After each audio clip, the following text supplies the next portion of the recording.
দেখছেন মন্দিরের গর্ভগৃহ।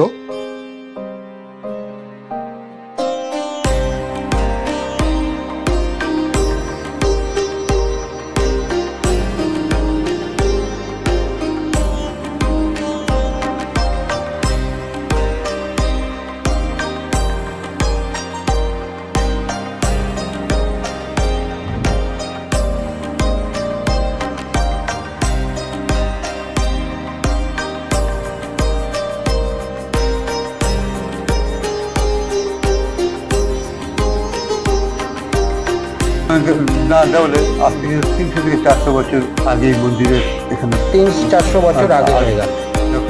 এবার আর একটু বলি, চাঁদ রায়, কেদার রায়, প্রতাপাদিত্য, এই যে 12 ভূঁইয়া ছিল। হ্যাঁ, 12।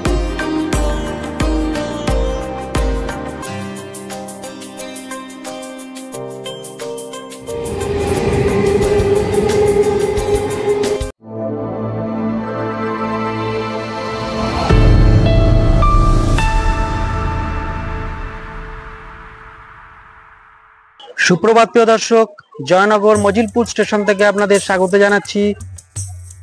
আমি অরূপ, আমার চ্যানেল দেখছেন অরূপ জার্নি। আজকের গন্তব্য এখান থেকে বেশি দূর নয়, 1 কিলোমিটার 1.5 কিলোমিটারের মধ্যেই রাধা বল্লভজির মন্দির। একটি অজানা স্থান, কেননা এই মন্দিরটির বিশদ বিবরণ এখনো পাওয়া যায়নি সেরকমভাবে ইউটিউবে বা সোশ্যাল সাইটগুলোয়। এটা একটা নতুন জায়গা আপনাদের সন্ধান দিচ্ছি, খুব ভালো লাগবে। জয়নগর মজিলপুর স্টেশন আপনার শিয়ালদা সাউথ সেকশন, শিয়ালদা থেকে লক্ষ্মীকান্তপুর লোকাল, নামখানা লোকাল এগুলো আসছে। দূরত্ব 49 কিলোমিটার, মাঝে 19টা স্টেশন। সময় লাগবে 1 ঘন্টা 15 মিনিট 20 মিনিট সময় লাগবে। সকাল 8টা 15 লক্ষ্মীকান্তপুর লোকাল ধরেছিলাম, এখন নামিয়েছে 9টা 20 নাগাদ। তা এখান থেকে যাব, আপাতত 1 নম্বর প্ল্যাটফর্মে নেমেছি। এখান থেকে কিভাবে যাব, ওখানকার মন্দিরের খুঁটিনাটি তত্ত্ব সেগুলো পাবেন। আপাতত এখানে দাঁড়িয়ে আছে, এখান থেকে বেরোবো, আপনাদের দেখিয়ে দিচ্ছি কিভাবে সেখানে পৌঁছাই। ভালো লাগলে লাইক শেয়ার কমেন্টটা করবেন, আর সাবস্ক্রাইব করে আমার পাশে থাকবেন, আর পাশে থাকা বেল আইকনটি প্রেস করে অল অপশনটি ক্লিক করে দেবেন। নমস্কার।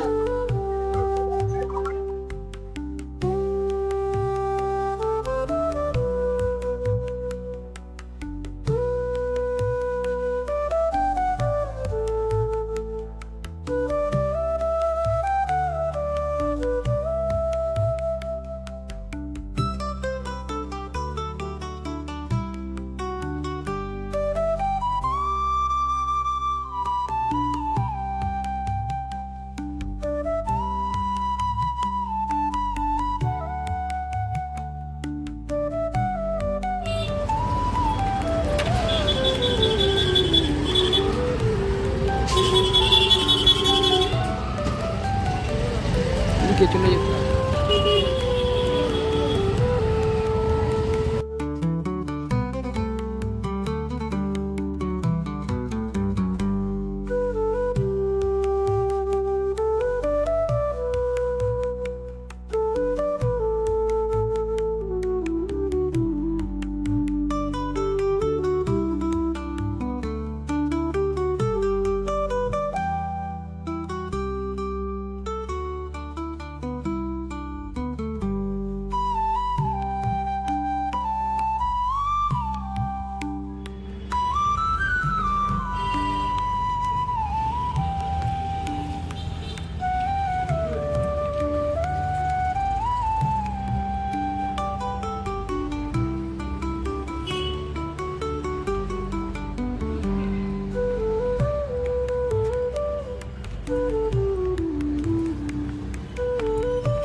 নমস্কার, সুপ্রভাত জানাই সকল দর্শকদের।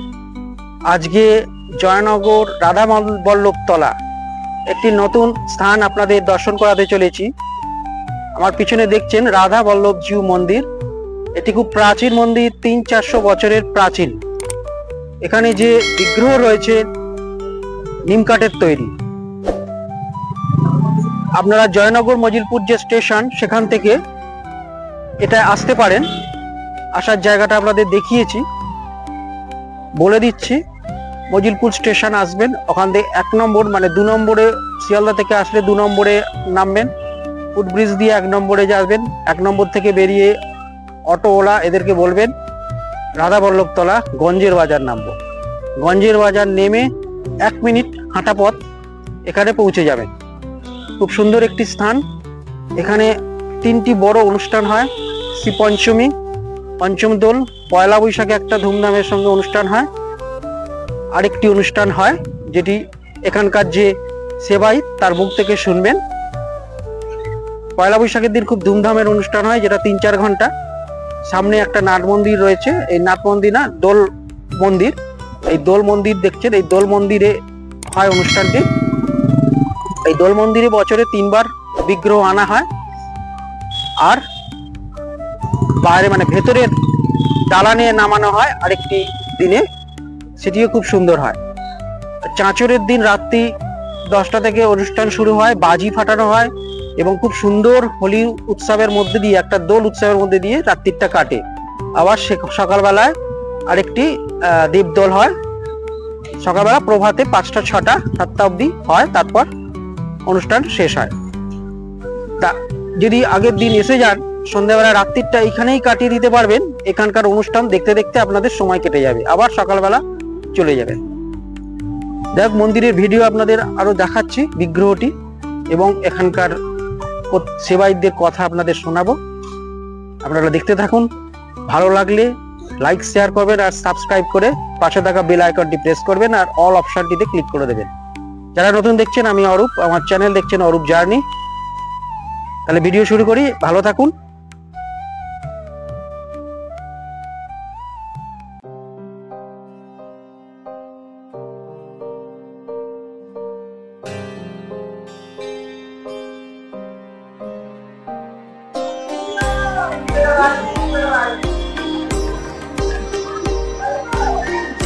এটি দেখছেন গোষ্ঠ মন্দির।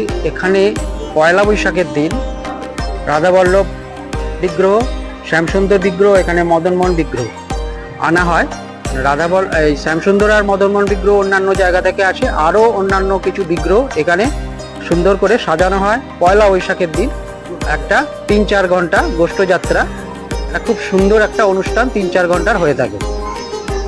আর ওপরে রয়েছে আরেকটি স্থান, যেটা আমি দেখাবো। রাধা বল্লভ বিগ্রহ আনা ওখানেও রাখা হয়, সেটা শ্রী পঞ্চমী, পঞ্চমী দোল, যেমন পঞ্চম দোলে দোলায় দোলে।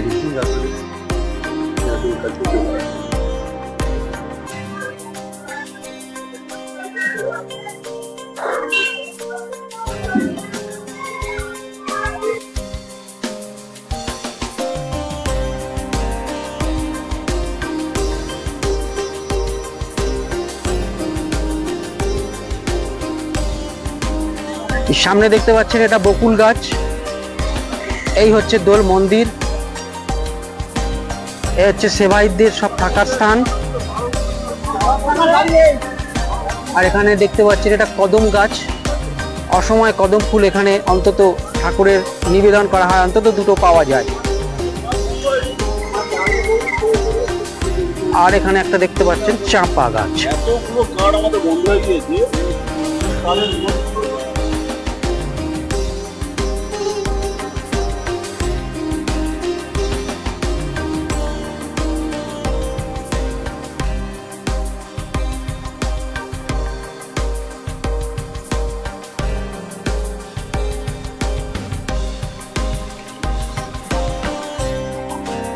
এই হচ্ছে মূল নাট মন্দির। এটি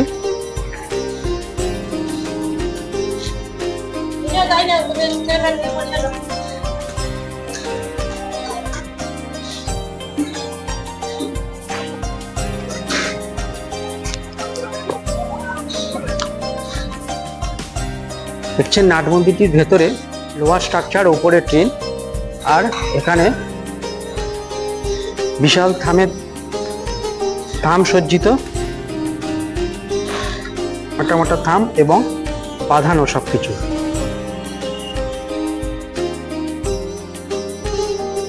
হচ্ছে মূল ফটক, ওখান দিয়ে ওই দিক দিয়ে ঢুকবেন, ওদিক দিয়ে ঢুকে এই হচ্ছে নাট মন্দির।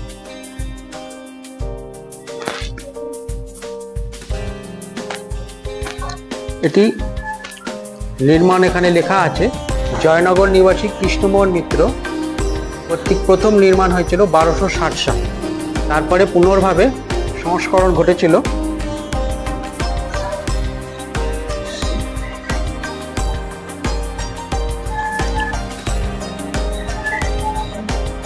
এখানে লেখা রয়েছে দেখুন, রাধাবল্লভজির মন্দির, বিভিন্ন সৌন্দর্যায়নে দাতাগণের তালিকা।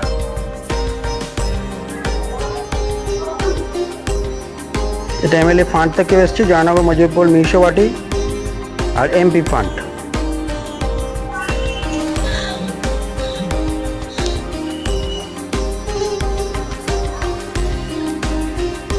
দেখছেন মন্দিরের গর্ভগৃহ। এখানে রাধা বল্লভ মানে জগন্নাথ দেব আছেন, আর রাধা গোবিন্দ রয়েছেন ভেতরে, এবং মূর্তিটি যথেষ্ট বড়। এবং এখানে দেখুন স্থাপনকাল লেখা রয়েছে, শ্রীমতী লক্ষ্মীমণি দেবীর পুত্র শ্রীমান প্রমথনাথ চট্টোপাধ্যায় ও শ্রীমতী দুর্গামণি দেবীর পুত্র শ্রীমান সুশীল কুমার চট্টোপাধ্যায় কর্তৃক এই মন্দির সুসংস্কৃত হয়েছে। লেখা দেখুন মোটামুটি 1300, বোঝা যাচ্ছে না, চৈত্র মাস 1333 সেরকম।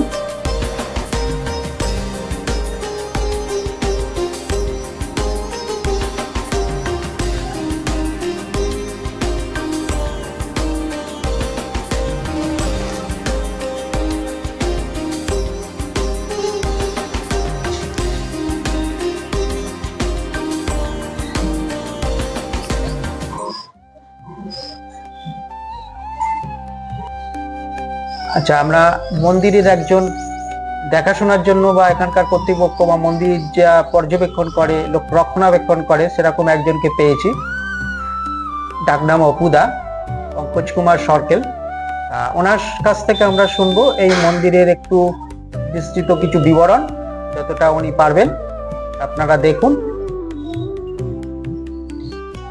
হ্যাঁ দাদা, নমস্কার। আমার চ্যানেলের তরফ থেকে আমি অরূপ, আচ্ছা, দর্শকদের তরফ থেকে আপনাকে অভিনন্দন এবং নমস্কার জানাই। আচ্ছা, মন্দির, আচ্ছা, আপনার পরিচয়টা একটু বলুন। আমি শ্রী পঙ্কজ কুমার সরকেল। আমি হচ্ছে শ্রী রাধাবল্লভজির একজন সেবায়। এই মুহূর্তে যাবতীয় পরিচালনার দায়িত্ব আমাদের মতো যারা সেবা আমরা কজন আছি তাদের উপর দায়িত্ব আছে, তাই আমরা এখন সেই মন্দির সেইভাবে পরিচালিত করছি। আমাদের একটা নির্দিষ্ট কমিটি আছে, কমিটির মাধ্যমে সবকিছু সেই ডিসিশন নেওয়া হয়। এই কমিটির ডিসিশনের মাধ্যমে সবকিছু কাজ বাস্তবে রূপায়িত করা হয়। আচ্ছা, মন্দির কবে এরকম স্থাপিত হয়েছিল? এটা ঠিক প্রপার এরকম না বলে আজ থেকে 300 থেকে 400 বছর আগে এই মন্দিরের এখানে 300-400 বছর আগে হয়ে গেল। যখন এবার একটু বলি, চাঁদ রায়, কেদার রায়, প্রতাপ, এই যে 12 ভূঁইয়া ছিল, হ্যাঁ 12 ভূঁইয়া, এরা হচ্ছে পূর্ব বাংলা, তখন মানে পূর্ব পাকিস্তান, বাংলাদেশ, আধুনা বাংলাদেশ, সেখানকার কুল দেবতা ছিলেন। যখন সমস্ত মন্দির ভেঙে গুড়িয়ে তছনছ করে দেওয়া হচ্ছে, তখন ওরা এই মন্দির থেকে এখানে দেবতাকে এই পরিবেশে নিয়ে চলে আসে, এখানে রাখে। এখানে খাঁড়ি বলে একটা জায়গা আছে, এখানে প্রতিষ্ঠিত করে। খাঁড়ি বলে একটা জায়গা আছে, প্রতিষ্ঠা করা। তারপরে সেইখান থেকে আমাদের তখনকার জয়নগর মুজিবের জমিদার বলে মিত্রি ফ্যামিলি, মিত্রি মশাই, ওরা ঠাকুরকে এসে এখানে প্রতিষ্ঠা করে। কিন্তু যেহেতু ব্রাহ্মণ ছাড়া এখানে তখনকার বা যেটা তখন আমাদেরকে তারা তখন থেকে আমাদের তো দায়িত্ব দেওয়া হয়। আমাদের প্রায় 10 পুরুষ হয়ে গেল, এইভাবে এখনো কন্টিনিউ চালিয়ে যাচ্ছি সরকারি কারণে। তখন থেকে মন্দিরের যাবতীয় পরিচালনা দায়িত্ব আমাদের ন্যস্ত করা হয় এবং আমরাই এখন সেটা সেইভাবে পরিচর্যা চালিয়ে যায়। আচ্ছা আচ্ছা আচ্ছা, এখানকার নুকুর না এখানে এই যে বিগ্রহ দেখছি, বিগ্রহটি কিসের নির্মিত? এটা সম্পূর্ণ একটা নিম কাঠ, নিম কাঠে। এবং কোনো জ্বলন কিছু একটাই তার এই কিভাবে গাছটা কত বড় গাছ দেবে, একটাই তার ডাল গাছকে এটা যে পদ্মা আসন দেখছেন সেটাও কাঠের তৈরি। এটা কোনো আর কোনো রকম বা কোনো পেরেই বা কোনো কিছু নেই, কোনো সংযুক্তি নেই, শুধু একই নিম কাঠে এবার তৈরি, একটাই নিম কাঠে এটা নির্মিত হয়েছে। এইবার গাছ কতদিন মানে কি শিল্পকার্য তখন সেই পর্যায়ে ছিল, বর্তমান আধুনিক যুগে আমরা কল্পনা করতে পারবো না, তখনকার সময় যা করা হয়েছিল। এই মন্দির সবই তো দেখছেন আর্চিং পার্চিং, তখন কেউ মানুষ তাদের শিক্ষিত কিভাবে করেছে, এখন না বিজ্ঞান উন্নত অনেক কিছু করা যায়। তখনকার আমলে এই বিজ্ঞ এই উনি দাঁড়িয়ে আছেন এই দুটো পা দিয়ে, ওনার এই কল্পনা করা যায় কিভাবে কি করা, বিশাল মানে যাই যিনি করেছে বা জায়গায় মানে কি বলবো আর এগুলো মনে।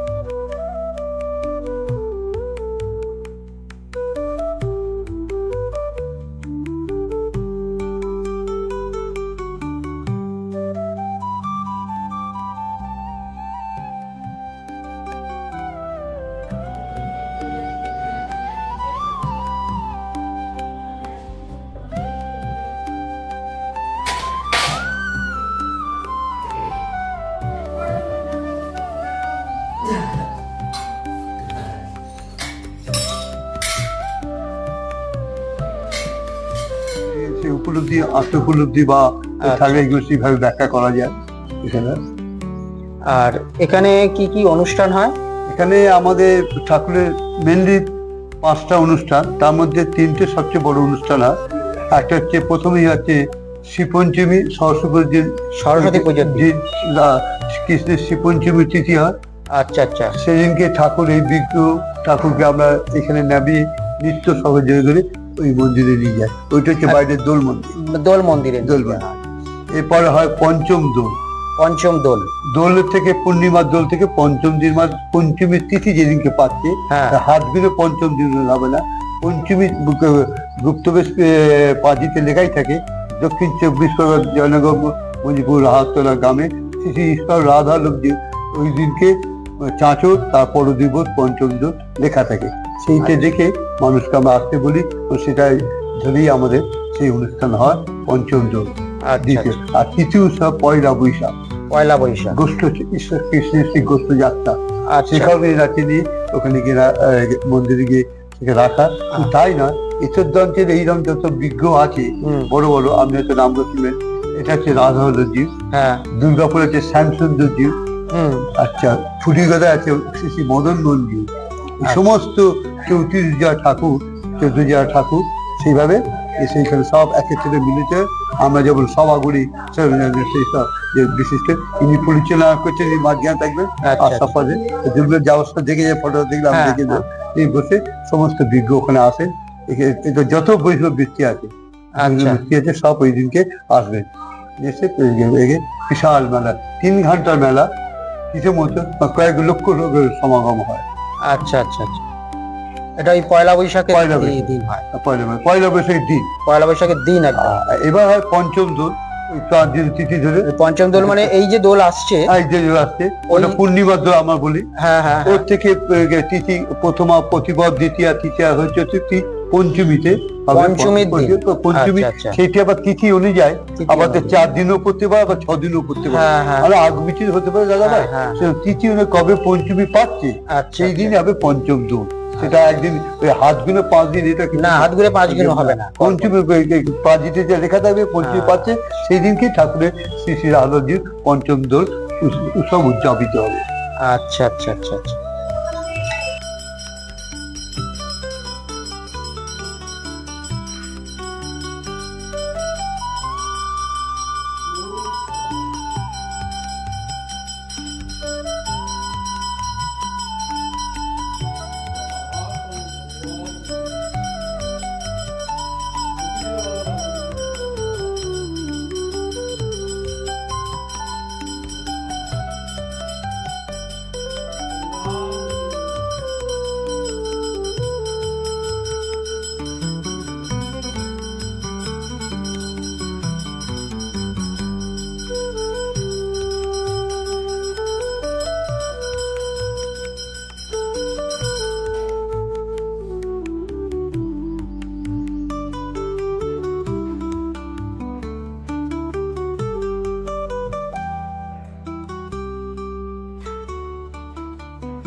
না, তা এমনি মন্দিরে প্রসাদ ভোগ হয়, নিত্য ভোগ হয়, নিত্য ভোগ হয়। আচ্ছা, কোনো মানুষ এখানে আসতে চাইলে, প্রসাদ দুপুরে পেতে চাইলে সে কন্ট্যাক্ট নাম্বারে ফোন করলে আপনারা অবশ্যই আমার সাথে আসে। সে 1 জন থেকে আরম্ভ করে 100 জন পর্যন্ত যে সে বলে খাবে সেই ভাইটাকে সে বলে একটু সময় মতো বললে আমরা সব রকম আয়োজন করতে পারবো।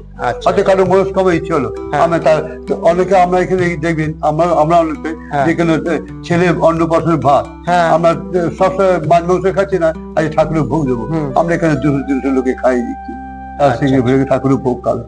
ভক্তরা সবসময় পাওয়া হয় না, যারা তাদের আত্মীয় বাড়ি থেকে আসছে সবাই সে ঠাকুরের ভোগ করলো, মাছ মাংস সব বাড়িতেই খায়, কিন্তু ঠাকুরের ভোগ খাবে এই টাইমে এরকম অনুষ্ঠান আমরা সবসময় করি, অনেকে বাড়ির লোক করে, সবকে এইভাবে করলে যেভাবে আয়োজন করতে চাইবেন করলে, তবে একটু বড় আকার করতে একটু সময় মতো বলতে হবে, যাতে সেইরকম আয়োজন করতে হবে, সেটা রান্না লোক নিত্য লোক 1 জন 2 জন করে ব্যাপার নয়, বড় আসল কোনো অনুষ্ঠান করতে হলে একটু সময় মতো না বললে সবকিছু করতে হবে।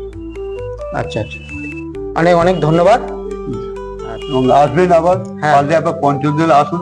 আচ্ছা, আর একটা কিন্তু যেগুলি মাছের এই যে আপনি পথ দিয়ে এলেন, আচ্ছা, সামনে যে কদম গাছ, এই আসল সত্যটা জেনে গেছে। আচ্ছা, অসময় কদম ফুল সাধারণত রথের সময়, আষাঢ় শ্রাবণ মাসে তার ফোটার সময়, সেটি তার প্রকৃত সময়। আচ্ছা, কিন্তু আমাদের পঞ্চম দোলের সময় আমরা ঠিক 2টো কদম ফুল, ঈশ্বরের আশীর্বাদ, তার অসীম করুণা, আপনি এগুলো যে যা ব্যক্তিগত উপলব্ধি, বিশ্বাস, আত্মীয়তা, কিন্তু আমরা 2টো কদম ফুল ঠিক পাবোই। আচ্ছা, এবং আজ আমার বয়স এই 70 হতে চললো আছে, এটা 400 বছর ধরে আমাদের 10 বছর 10 পুরুষ এইভাবে ছেলে দেখে আসছি, কিন্তু আমরা বলে এমন সময় গেছে যে আমরা দেখতে পাইনি টালিগঞ্জ বা দমদম থেকে ভক্তদের এসে ওই তো কদম ফুল দেখে আমাদের দেখিয়েছে। এই জিনিসও ঘটনা করেছে, 2টো কদম ফুল হয়, সেই কদম ফুলটা পঞ্চম দিন তার কানে দিয়ে দোলায় ঢুকবে। কদম ফুলটা দেখে যদি কোনো আসতে পারেন, আমরা আমাদের সবাইকে অনুরোধ জানালো, সবাইকে আবেদন রাখলো যে একবার পঞ্চম দিন। আপনার নাম্বার দিয়ে দিচ্ছি, নাম্বারে যোগাযোগ করে নেবে যারা এরকম আসতে চাইবে। ঠিক আছে, অবশ্যই। খুব ভালো, এবং আপনি আজকে ঠাকুরের ভোগ আজকে আমি হলে হতো ও রেশনে চলে ও এটা।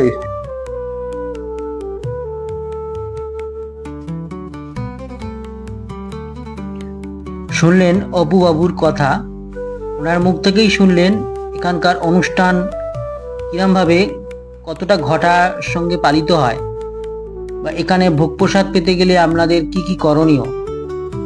অল্প কয়েকজন এলে 1 দিন 2 দিন আগে জানিয়ে দেবেন, আর যদি কোনো বড় অনুষ্ঠানের মাধ্যমে এখানে ভোগ প্রসাদ গ্রহণ করতে চান বা কাউকে আপনাদের আত্মীয় স্বজনকে করাতে চাইছেন অনেক লোককে, তাহলে একটু কয়েকদিন আগে অন্তত তাদেরকে জানাতে হয়।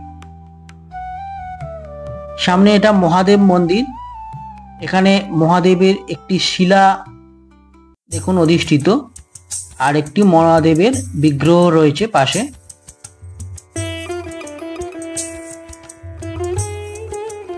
এই শিলাটিও অত্যন্ত প্রাচীন শিলা।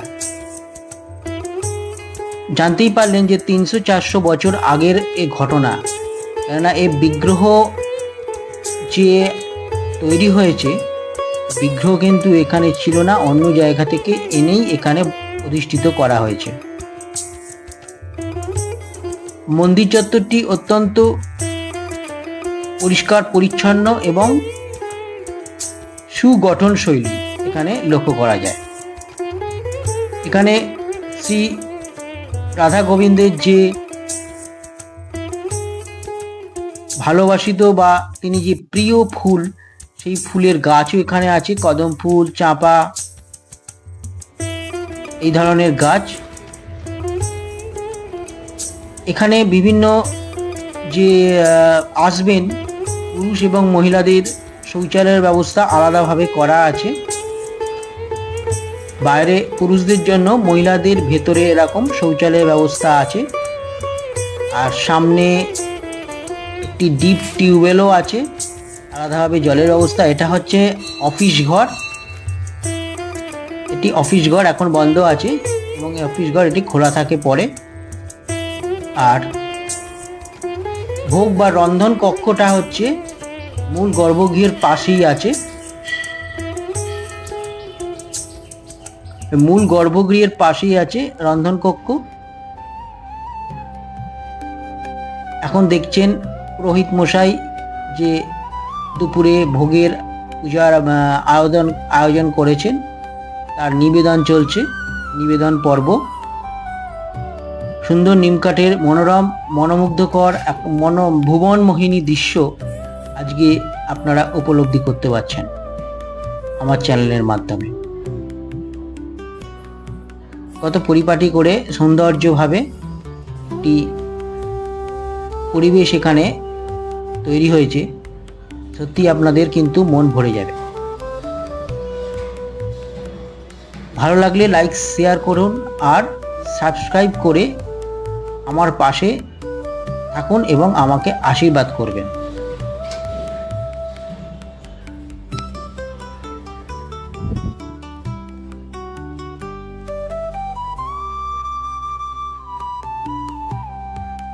এবার আসুন এই জয়নগর অঞ্চলের আরেকটি উল্লেখযোগ্য স্থান দ্বাদশ মন্দির। এই দ্বাদশ মন্দিরে একটি প্রাচীন মন্দির, সুন্দর একটি ঝিলের পাশে, মানে ওপাশে আপনাদের নিয়ে গিয়ে দেখাবো। এই প্রান্ত থেকে আপনার অপরূপ দৃশ্যটি উপভোগ করুন। আপনাদের ওপাশে নিয়ে গিয়ে, যেমন রাস্তার এটা বাস রাস্তা, এই রাস্তা ধরে সোজা হাঁটলেই আপনারা পেয়ে যাবেন স্টেশন। তো আমি একটু ওপাশে এসে হেঁটে এবার দ্বাদশ মন্দিরের দৃশ্যটি একটু দেখালাম আপনাদের। শিবরাত্রি এবং গাজনের সময় এখানে বড় ধুমধাম করে অনুষ্ঠান পালিত হয় ঘটার সঙ্গে মহাসমারোহে। এখানে দ্বাদশ জ্যোতির্লিঙ্গ এখানে প্রতিষ্ঠিত। এটি এখানকার প্রাচীন ঐতিহ্যপূর্ণ স্থান। পথে যেতে দেখে নিতে পারেন। আর যেটা আপনাদের এখানে দর্শনীয় স্থান, ধন্বন্তরী মা ধন্বন্তরী দেবী আর মা জয়চণ্ডী দেবী, যেটা আপনাদের কাছে আনবো পরবর্তী ভিডিওর জন্য। আপনাদের একটু অপেক্ষায় রাখলাম, পরবর্তী কোনো দিন আপনাদের ওই স্থানও দর্শন করাবো।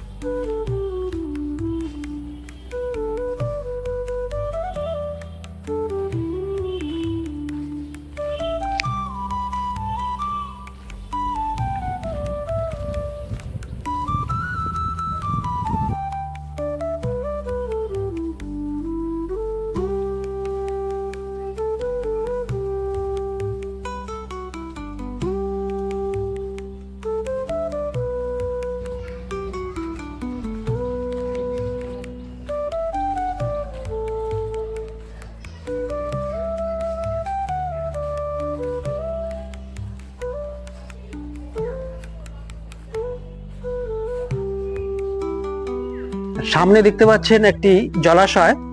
এটি আপাতত ছোট হয়ে গেছে, কিন্তু এখানে একটা নদী ছিল। এই নদী অনেক দীর্ঘ ছিল। এই নদী থেকেই এক বিগ্রহ উত্থিত হয়েছিল। সেটা হচ্ছে এখানকার প্রধান আকর্ষণ, মা জয়চণ্ডীকে উদ্ধার করা হয়েছিল। এই মা জয়চণ্ডীর নামেই কিন্তু এখানকার নাম জয়নগর হয়েছে। এই প্রান্তটা মানে রেল লাইনের আপনার ডান দিক প্রান্তটা হচ্ছে জয়নগর আর বাঁ দিকটা হচ্ছে মজিলপুর। এই জয়নগর মজিলপুর মিলে জয়নগর মজিলপুর স্টেশন দুটো ভাগ হয়েছে। জয়নগরের আমরা আর একটা জানি নাম কেন বিখ্যাত, মোয়া হিসেবে। শীতের সিজন চলে গেছে, মোয়া। আচ্ছা, দেখতে পাচ্ছেন সুন্দর এখন জায়গা, অনেক বাড়িঘর ভরে গেছে। এখানে অনেক দ্রষ্টব্য স্থান আছে। জয়চণ্ডী মন্দির, ধন্বন্তরী মন্দির, কৃষ্ণ মন্দির আছে। এটি যেমন একটি রাধা বল্লভ মন্দির, আপনাদের দর্শন আজকে করালাম, যেটা রাধা বল্লভ মন্দির। এই মন্দিরের এই পিছনে দেখছেন এটা নাট মন্দির। এটা নাট মন্দির আর মূল গর্ভগৃহ ওদিকটা পড়ছে। এই মূল গর্ভগৃহের চূড়া দেখতে পাচ্ছেন, এটা মূল গর্ভগৃহ। যে অনুষ্ঠানগুলো হয় এখানে নিত্য প্রসাদ, যেটা আপনারা পাওয়ার জন্য যদি মনে করেন প্রসাদ পাবো, তাহলে আগে থেকে ফোন করবেন, আপনাদের ফোন নাম্বার দিয়ে দেবো। কুপন মূল্য সেরকম ধার্য নেই। পার হেড মোটামুটি 100 টাকা মিনিমাম, কম করে।